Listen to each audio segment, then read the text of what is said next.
Ladies and gents, welcome to the video. I'm GetGoodGuy, and today I'm talking about why people are going back to Battlefield 1. Now, to clarify, what this video could have been would be me talking about how BF5 failed, like everyone else might have done already, and indeed how I've kind of covered, and the aspects that people are going back for that we don't have now, and how it's different and this and that and whatever. But like, I don't want to make the same video that you've seen a million times, or make a video where it's obvious, where people are going back to BF1 or BF4 or whatever, because BF5 is coming to an end. No, so I thought, what can I do that's different? Well, what I have that is different is my personal opinion, and that then gives me access to all of your personal opinions, and I thus created my list of 10 things that I want to go back to BF1 for, you know, the things that are really appealing to me now at this point, and then you guys can leave your list of 10 things below, and we can create kind of like a community census for it, or if you want, get down there and talk about the things that you don't like about BF1, the reasons why you won't be going back, and why you're staying on BF5, or going to BF4, or playing a completely different game. And I've put a special little bonus thing at the end of this video of an aspect of BF1 that definitely wasn't one of the reasons why people are going back. It's a fun little video from ages ago that I made that barely anyone will have seen, and it highlighted one of the massive problems with the game that was very apparent at stages. And now, let's get into my 10 reasons why I, or people, or whatever,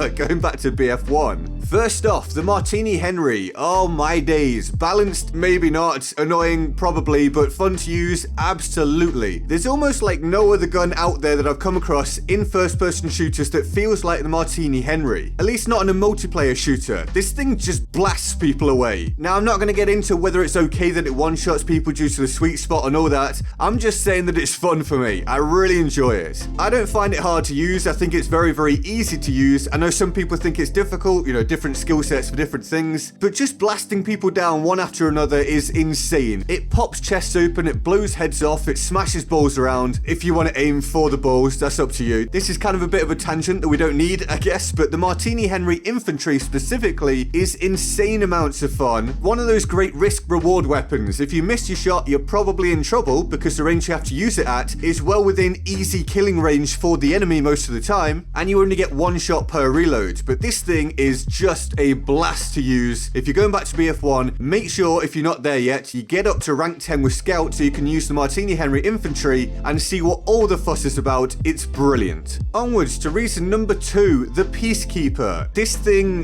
thing makes me feel something. This is special. The Peacekeeper is like a secret weapon in the game. I'm probably going to a live video at some point of me using it in 2020. You didn't have this gun at the start of the game. You didn't automatically unlock it. It wasn't announced in any kind of premium DLC or anything like that. You had to do a load of sometimes complex Easter eggs to get the Peacekeeper. You can absolutely hammer the trigger to get all your rounds out really quickly. It's got fantastic animations. It performs differently to all the other sidearms in the game. It's got a unique look to it with skulls on it and everything. It's just brilliant. It's so good. I love that this game had this if you did all the Easter eggs. But if you do want to come to BF1 and use it and you don't have it, go and look up one of the guides on YouTube. Jack Frags, for example, had all the guides on how to do all the Easter eggs. Just go and do those. Take the time. It is difficult, but you'll get it done. And then use the Peacekeeper. It's just freaking awesome. Next up, Cavalry. Let me clarify this one. What you're watching on screen is me actually trying to maneuver around with Cavalry. I am appalling. I've never really used it before, but I'm now really excited to go back and give it a try. It's a really cool thing that I can't think you being able to do in any other multiplayer FPS game out there. Seriously, it's like a completely different way of playing the game. It's not infantry, it's not vehicles. You're riding around on a horse, but I just suck at it. Some people are absolutely epic on horses. They've had loads of practice being cavalry in BF1, and fair play to them. It's a skill in its own right. And even if I don't end up using them or being good with them or whatever, I love that they're in the game. I love that you can see them running around while you're actually playing. It's great for the feel of the game. It's a unique thing. And also fighting against them can be, 1, really annoying, but 2, incredibly exciting and satisfying. So yeah, the cavalry, a standout thing in BF1, one of its hallmarks. Definitely looking forward to getting back and having this be part of my experience. Next up, the music. Oh boy, the music. Genuinely, the theme tunes, the menu tracks, all that stuff in this game, they're fantastic. They're absolutely brilliant. I talked about this in my previous video a little bit, but it's emotional. It makes you feel something that you don't really get from a lot of other games. There's a nostalgia factor to hearing music, and it's a huge part of a video game, but the BF1 music is way up there near the top somewhere. And in fact, let me just play, 10 seconds of it without anything else for those of you that want to remember what it was like.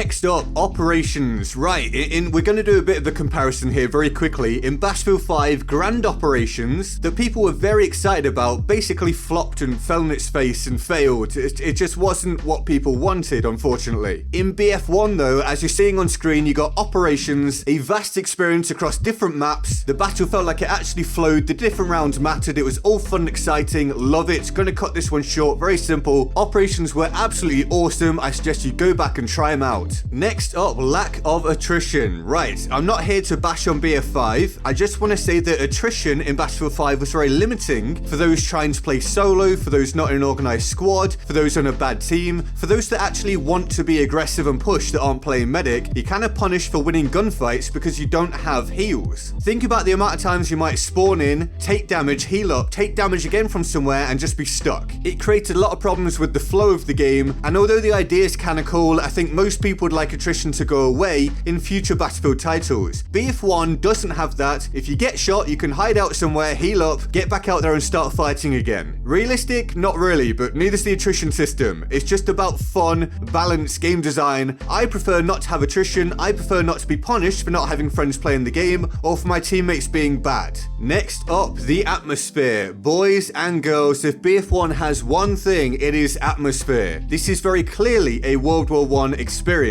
With inaccuracies, yes, whatever, but the atmosphere is right there. This is what basically my entire previous video was about. If you want to go and watch it, please do so. A lot of people really enjoyed it. Some people cried, apparently, in the comments, so that's a thing. But this game just bleeds atmosphere. It exudes it. It's a beautiful game with a beautiful message conveyed in a way that is respectful of history and really rams home the reality of World War I. I love it. It's brilliant. Bravo DICE on this one. Again, if you've never tried BF1, please go and take this in. Next up, the Turner SMLE. Right, I loved this thing when I used to play BF1. I've tried it a little bit for this footage. I am rusty. I was good at BF1. I am awful now, so it's going to take me some time to get back to where I was before. But I'm really excited to go and use this thing again. I know it's going to trigger some people because of the sweet spot again like earlier, but let's just put that aside. I really enjoyed the Turner SMLE. Highly recommend, go and try it if you haven't done it before, and give some kind of aggressive sniping a go, if you want at least. Otherwise, just go and use a normal sniper rifle. Next up, no HUD mode. Dude bros and women friends. I didn't know what I was going to say there.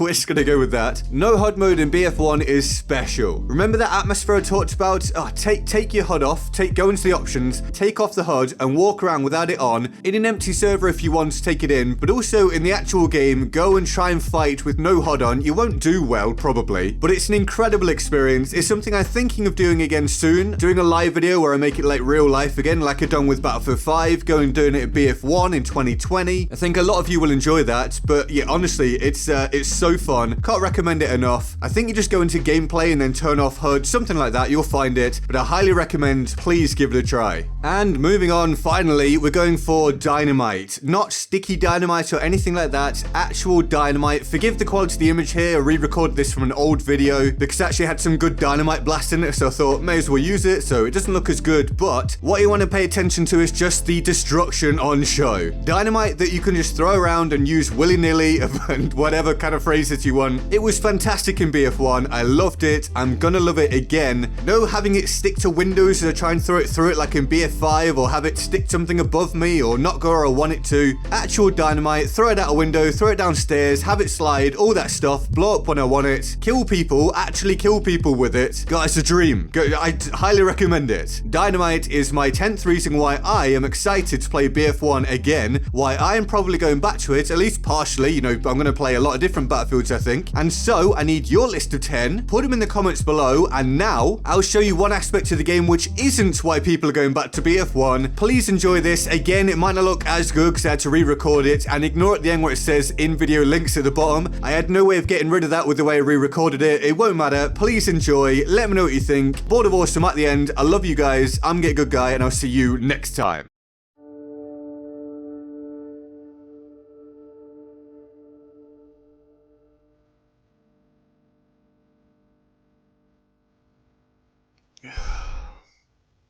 I was there that day in the Argonne Forest.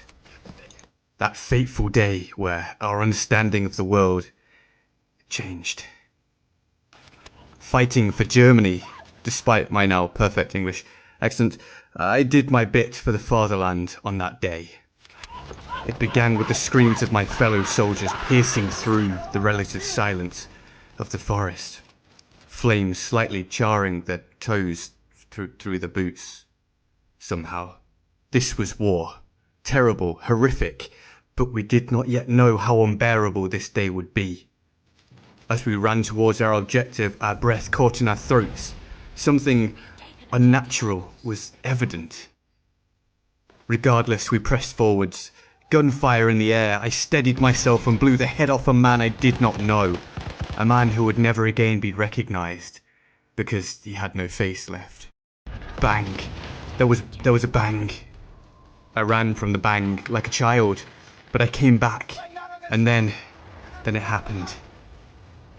A master of the gunfight, I engaged an enemy in combat, only to curiously be struck down in a way I could not explain. My assailant apparently teleported out of existence.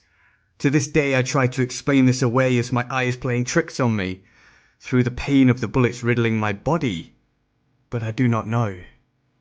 I lay there, the world appearing to stutter around me.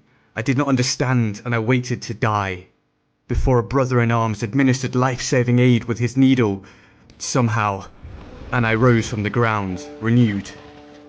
Many asked me what I thought on that day, during the Great Lag War. In truth, I thought little, too struck by people, friend and foe, moving around me in ways I could not explain, I could not understand.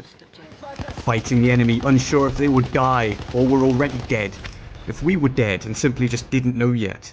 Was anything really real anymore? My attempts to use dynamite nearly backfired on me as the world shifted as I tried to throw it. A warning that the world was no longer what I understood it to be. A symbol constantly hovered at the edge of my vision. I choose not to question what this was or how it was possible.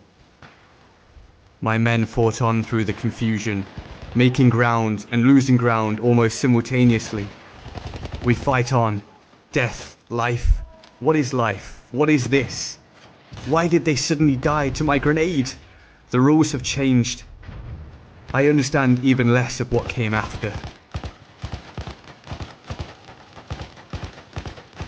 So you ask me about the Great Lag War of 1918. Yes, this makes me very, very old. But I have very little more to share with you than I already have. The apparently never-ending gunfire still rings in my head. Still. I simply wish that, if we must have war, at least let it make sense. That's all I ask.